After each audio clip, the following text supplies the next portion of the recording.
Welcome back to our channel. Ravikumar வந்து ஏற்கனவே வந்து இன்று நேற்று நாளைங்கிற பிளாக் பஸ்டர் ஹிட் கொடுத்துருக்காரு. இப்போ இன்று நேற்று நாளை பார்ட் 2 வந்து எடுக்க போகிறாங்க. ரவிக்குமார் வந்து திரைக்கதை மட்டும் எழுதி கொடுக்குறாரு. ஆனால் வந்து டைரக்ஷன் வந்து அவர் பண்ணல, அவரோட அசிஸ்டன்ட் பண்ணுறாரு. இந்த படத்துக்கு ஒரு நல்ல எக்ஸ்பெக்டேஷன் இருக்குது. இந்த படம் வந்து கூடிய விரைவில் ஷூட்டிங் ஆரம்பிக்க போகிறாங்க. இப்போ ரவிக்குமாரோட அடுத்த படத்தை பார்த்தீங்கன்னா அயலான் படம். இந்த அயலான் படத்தை பார்க்கும்போதே தெரியுது, ஒரு ஏலியன் தான் அப்படியே சிவகார்த்திகேயனா மாறுதுங்கிறது தெரியுது. அப்படி இருக்கும்போது அது எவ்வளோ ஃபன்னாக இருக்கும்னு நினச்சி பாருங்கள். ஒரு ஏலியன் சிவகார்த்திகேயனா மாற போகிறாங்க. அந்த ரோலில் தான் நம்ம சிவகார்த்திகேயன் நடிக்க போகிறாங்க.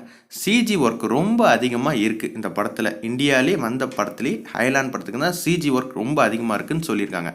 இப்போ ரவிக்குமார் வந்து அடுத்தது யார் டைரக்ட் பண்ணுறாங்க பார்த்தீங்கன்னா நம்ம சூர்யாவை தான் டைரக்ட் பண்ணுறாங்க.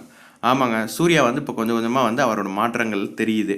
யங்ஸ்டருக்கு முக்கியத்துவம் கொடுக்குறாரு. அது மாதிரி கொடுத்தா தான் படம் ஹிட் ஆகும், வேறு லெவலில் அவருக்கும் கேரியர் டெவலப் ஆகும். கம்பேக் நிச்சயம் பயங்கர ஸ்ட்ராங்காக வரும் சூர்யாவுக்கு இனிமேட்டு எல்லா படமுமே. இப்போ நம்ம அஜித் வந்து ரஷ்யாவில் வந்து வலிமை படப்பிடிப்பில் வந்து ஷூட்டிங்லாம் முடிச்சுட்டு அவர் என்ன பண்ண போகிறாருன்னு பார்த்தீங்கன்னா ரஷ்யாவில் வந்து 5000 கிலோமீட்டர் வந்து பைக்லேயே ட்ராவல் பண்ண போகிறாங்கிற மாதிரி தகவல் வருது. பாருங்கள், எந்த ஒரு ஆக்டருனாலையும் செய்ய முடியாததை வந்து நம்ம அஜித் வந்து செய்கிறாப்புல. வலிமை ஷூட்டிங் ஃபுல்லாக கம்ப்ளீட் முடிச்சிட்டாங்க. அவங்க எப்போ ரிலீஸ் பண்ண போகிறாங்கன்னு தான் வெயிட் பண்ணுறாங்க. 100% ஆக்குமென்சிக்காக வெயிட் பண்ணுறாங்க. அது கன்ஃபார்மாக கவர்மெண்ட் சொல்லிட்டாங்கன்னா பூஜா ஹாலிடேஸ் இல்லை தீபாவளிக்கு கண்டிப்பாக படத்தை ரிலீஸ் பண்ண போகிறாங்க. இப்போ நம்ம கங்கனா ரணாவத் தலைவி படத்தில் வந்து லீடாக ப்ளே பண்ணுறாங்க. ஜெயலலிதாவோட ரோலை தான் அப்படியே ப்ளே பண்ணி நடிக்கிறாங்க. இப்போ வந்து அந்த வெயிட்டு போட்டும் நடிச்சிருக்காங்க, அதே படத்துக்காக ஸ்லிம்மாகவும் நடிச்சிருக்காங்க. அவ்வளோ ஹார்ட் ஒர்க் போட்டு இந்த படத்துக்காக நடிச்சிருக்காங்க. இப்போ 10ஆம் தேதி படம் ரிலீஸ் ஆகிற நிலைமையில் இருக்கிறதுனால இவங்க வந்து சென்னையில் இருக்கிற மெரினாவில் ஜெயலலிதா அம்மாவோட நினைவு இடத்துக்கு வந்து ஆசீர்வாதம் பெற்றுறாங்க.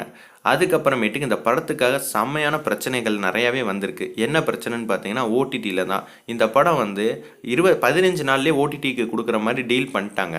இப்போ வந்து எல்லா தேட்டருக்காரங்களும் வந்து 28 நாள் கழிச்சு தான் நீங்கள் ஓடிடி கொடுக்கணும்னு ப்ரெஷர் போட்டதுனால இப்போ அமேசான்கிட்ட போயிட்டு அக்ரிமெண்ட்டை சேஞ்ச் பண்ணுறதுல அவ்வளோ பிரச்சனை ஆயிடுச்சு. இப்போ கம்மி விலையில் வந்து அமேசான் வந்து அக்ரிமெண்ட்டை சேஞ்ச் பண்ணிட்டாங்க. இப்போ செப்டம்பர் 10ஆம் தேதி இந்தியா ஃபுல்லாக சேம் டேட்டில் ரிலீஸ் ஆக போகுதுங்க, 4 லாங்குவேஜில். ஆமாங்க, ஒரு பெரிய பிரம்மாண்டமான படம் தாங்க இது. மக்களை வந்து தேட்டருக்குள்ளே கட்டி போடுற சக்தி இந்த படத்துக்கு இருக்கா இல்லையான்னு வெயிட் பண்ணி தாங்க பார்க்கணும். யோகி பாபு வந்து இப்போ இந்திய சினிமாக்குள்ளே போகிறாப்புல ஆஸ் ஏ காமெடியனா. யார் படம்? நம்ம அட்லி படம் தான்.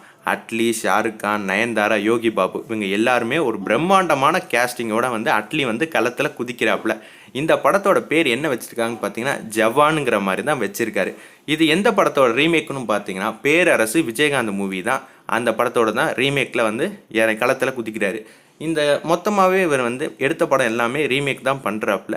இவர் வந்து விஜய் ஃபேனுங்கிறாங்க. ஆனால் நான் சொல்கிறேன், இவர் வந்து விஜயகாந்த் ஃபேன் தான். ஏன்னா அவர் படத்தை தான் இவர் லைக் பண்ணி எடுக்கிறாப்புல. இப்போ ஃப்ரெண்ட்ஷிப் வந்து படம் வந்து செப்டம்பர் 17ஆம் தேதி ரிலீஸ் ஆக போகுது. இந்த படத்துக்கு ஒரு நல்ல எக்ஸ்பெக்டேஷன் இருக்குது. ஹர்பஜன் வந்து சூப்பராக நடிச்சிருக்காப்புல. ஒரு டெபு ஆகிறாரு, ஹீரோவாகவே டெபு ஆகிறார். லாஸ்ட்லியாக இருக்காங்க, ஆக்ஷன் கிங் அர்ஜுன் இருக்காங்க. ஒரு பிரம்மாண்டமான கேஸ்டிங்.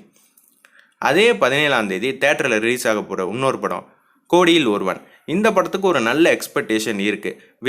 விஜய் ஆண்டனி வந்து சூப்பராகவே நடிச்சிருக்காங்கிற மாதிரி தகவல்கள் வெளியில் வருது. ஒரு க்ரைம் த்ரில்லராக தான் இந்த படத்தை வந்து எடுத்திருக்காங்கங்கிற மாதிரி சொல்கிறாங்க இண்டஸ்ட்ரி வட்டாரத்தில்.